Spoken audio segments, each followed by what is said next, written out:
Well, let's turn our focus to Uttarakhand now and get you the big news of the day. Well, there was a guard of honor for the 20 valiant Air Force, ITBP and NDRF men who died in a chopper crash while on a rescue mission. The Army Chief and the Home Minister were present at that solemn and moving ceremony. Well, Army Chief General Bikram Singh praised the synergy between all the agencies who are involved in the rescue efforts in Uttarakhand. He said, however, that 2,500 people were still stuck in Badrinath, so rescue operations are continuing.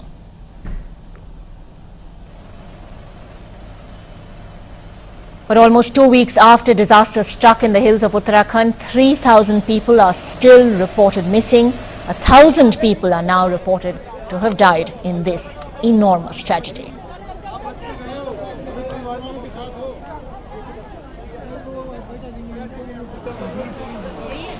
The state government, however, insists there are no reports of any epidemic in Uttarakhand so far. A team of medical personnel are in Dehradun today along with top health ministry officials to assess the requirements of survivors. Well, survivors are continuing to recount their incredible stories of nature's unforgiving fury in Uttarakhand. But tonight, we have a survival tale with a difference. A group of 5 young professionals from Delhi and Mumbai who had gone camping above the Joshimath range. They were completely unaware of the destruction that was being unleashed below. But they were caught in a blizzard themselves, stranded 5,000 meters above sea level for more than 3 days.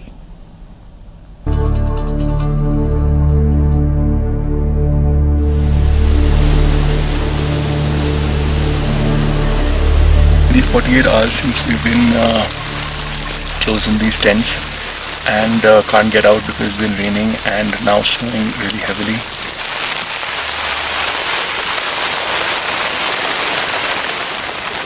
And once you go out, you'll see how heavily it's snowing. And we're out of food, so there's no breakfast today.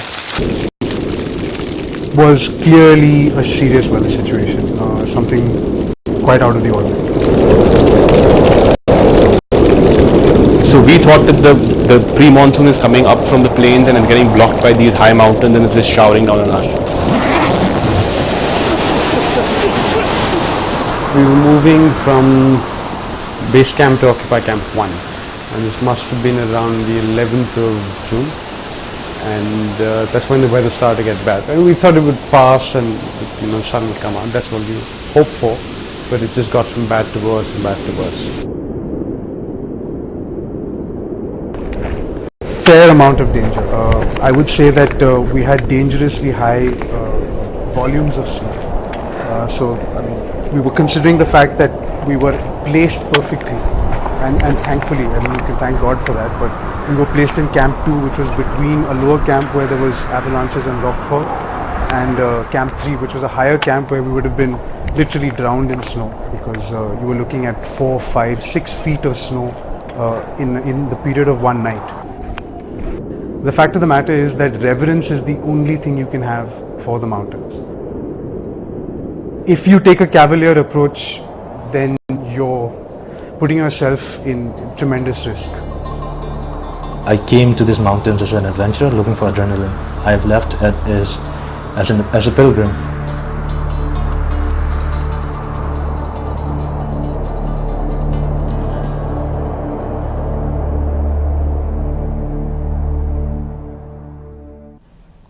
And we're in fact being joined now by 3 of those 5 mountaineers right here in the Left, Right and Center studio.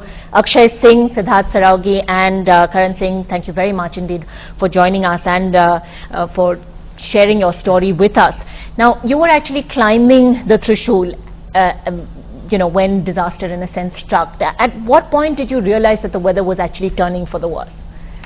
I think when we were on the way to camp 2, and we had a storm at camp 1 and weather was still good, but from camp 2 to camp 3, when we went as a load ferry and taking our equipment up, and on the way back it started snowing, and we had to just get into our tents. When we reached, we were all drenched, and after that for 72 hours it just never stopped. So we were in a way just trapped in those tents for 72 hours without like a minute's respite to even go out to the loo and things like that. So that's when the weather really turned and we were badly stranded. Now you were actually quite high on the mountain. I mean, this is 5,000 meters above sea level. So in a sense, were you above all the landslides and avalanches that were happening, Siddharth? I mean, avalanches and landslides were happening where we were as well, but where we were camped was a secure site. So, I mean, we had the frequency of landslides and avalanches would have been at least 1 in 5 minutes, which on a mountain is a bit frequent, but it's not unknown or unheard of. But I think the deluge that collected in the entire drainage area and landed up is what we were spared of. Although our entire route from Camp 2 to Camp 1 had been altered. It was a different topography altogether. But did you have a sense of the kind of destruction that was sort of playing out around you? Not at all. I mean, weather goes bad in the mountains. I mean, it's a given. And we thought that, yes, it's a bit of a freakish weather, 3 continuous days, not a minute's respite. But we were also on a really high wall. We were sitting just under a high wall, and we thought the monsoons had come in early and sort of shed their load right where we were. But we had no idea what was going on down below. So you were actually, in a sense, unbelievably lucky. You were sort of in between 2 spots which were very badly affected. Is that correct? We were secure in terms of a geographical location, yes. And had we been on the move, it might have been a different story, because landslides were falling, avalanches were coming down, and we would have been trapped in, like, Camp 3 was under 6 feet of snow. It was lost to us, and it took many days for it to be, relocated, and all the equipment to be found. It took its time. But you had Sherpas with you who knew the local terrain very well. Was that a sort of, a very big advantage? No, I mean, it does make a lot of difference when you have good Sherpas with you. They open the routes up for you. That obviously played a very good role. We had some of the best Sherpas who came in from Darjeeling on this trip.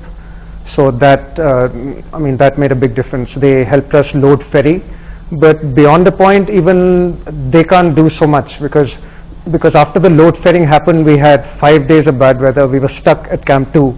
When we went back to Camp 3 the next day to retrieve our equipment, everything was buried in 5 to 6 feet of snow. So all our central equipment was lost. All our food for 10 people for 10 days was lost in that snowstorm. So what was going through your mind then? No, because when you do go for a mountaineering expedition, you are prepared for eventualities like this. Like the weather can go bad at any point. You have to be prepared for that. But this was, I think, a little too extreme. But we had to get our senses together. We had to, sort of make another plan, and then we decided that, the expedition is over. Day 5 of bad weather, we came out, and we just knew that the expedition's over. So, the only thing left to do was to collect everything back and start moving downwards, because we were low on food and all our equipment was sort of buried in the snow, so there was nowhere to go higher on the mountain. So, day 5 expedition was over. We packed up everything, and we sort of had 3 days of very good weather after that, right, which helped us sort of get back. But when you started moving downwards, and when you started seeing the kind of extent of destruction around you, what was the feeling like then? Did you get any sense of how bad it was going to be when you were up there? We saw the altered topography on the way down, and we'd walked up that same way some 4 days back, and of course there were avalanches and rock falls. The route was altered. The river had changed its course. The river had been blocked in places by avalanches, so there was like mayhem in that valley, and this is high up glacial, Appalachian Valley. So, we knew that, stuff had happened, but the magnitude of what had happened lower down, that is something we did not know. So that was what came to the surprise as we got, closer to telephones, and from a high ridge we made some telephone calls to, ask for porters to come in, and that's when we got a sense of what had really happened much lower down. And also, in fact, you talk about a particular tea stall that you had stopped at on your way up, a particular building and when you were coming down, it just wasn't there. It was actually a large 2-story GMVN rest house. Right. And when we had driven up, we had stopped literally opposite that for dinner, and noted that structure just as as you'd pass it by. And on our way down, all that remained was a wall, and literally 3 feet of lawn, and that entire building was in the river. All right, and how do you think, you've been on treks before, of course, and do you believe you were in a sense equipped to deal with a situation like this with, it was obviously so different for pilgrims who were going on their first Kedarnath Yatra, who in a sense didn't have the knowledge or the skill perhaps to withstand this kind of situation. Do you believe that perhaps, you were trained, you had skills that in a sense helped you through this ordeal? Definitely. I mean, because we've been doing this for a considerable amount of time, you sort of know what the mountains hold for you, and you have a sense of what can go wrong and what may go wrong. But beyond, I mean, you can equip yourself to a certain degree, but beyond the point, I mean, the theory of nature is way beyond our control as human beings. But yes, of course, given the fact that you've got thousands of pilgrims there, so I wouldn't say it's fair to compare the preparation levels of us vis-a-vis them, because we are out there for a different purpose altogether, and I don't think it's capable. I mean, it's possible for all of them to be equipped in the nature that we were, so it wouldn't be a fair comparison at all. Okay, fair enough. But I mean, do you think you've been changed by these 72 hours of sort of incredible survival, or is this something that you've at least experienced before in a lesser degree at least? I mean, every time we go to the mountains, there's something new to learn, so we always come back bigger. This was, I mean, obviously a great experience. It was a really tough one, but we continue to learn. We've learned a few things from this expedition, and we'll continue to sort of learn as we go forward. But would you think twice about going to Uttarakhand again? Not at all. It's just beautiful, incredible, and yeah, just higher up, these are places where it's a privilege to really be. So yeah, we saw devastation and we saw everything, but no, we'll be back for sure. We heard one of your team members say in our story that he went up a mountaineer but he came down a pilgrim. Is that a feeling that's shared by all of you? See, the mountain's too large. It's humbling to go there.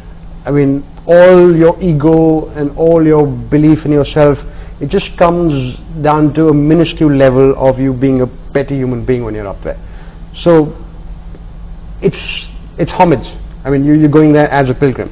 You're not necessarily going to a shrine, but you're going to where God intended it to be and the way He intended it to be. And do you also share that same kind of reverence in a sense for the mountains? And now that you've seen them in their full fury? Yeah, I mean, it's very hard to put it in words, but I mean, it is, I mean, like the biggest experience that you can have. It's, I mean, I don't know what to say to put it in one word. But Akshay Singh, if you had to put it in a sentence for our viewers, distill your experience for them, what would you say? It's just, being up in the mountains, and that's the reason why we keep going back again and again. And it's just, it's hard to explain, and photography just doesn't capture it. The scale of the mountain doesn't come out in photographs, it doesn't come out in video, it doesn't come out in anything. You get a small impression of what it was, but you have to really be there to see it, and that's an incredible privilege to be there. All right, thanks very much indeed for joining us on Left, Right and Center and sharing your story with us. Thank you. Thank you. Well, we'll wrap up Left, Right and Center tonight with some images from Pretoria in South Africa. Pretoria somewhat on edge as Nelson Mandela continues to be in failing health. We leave you with these images.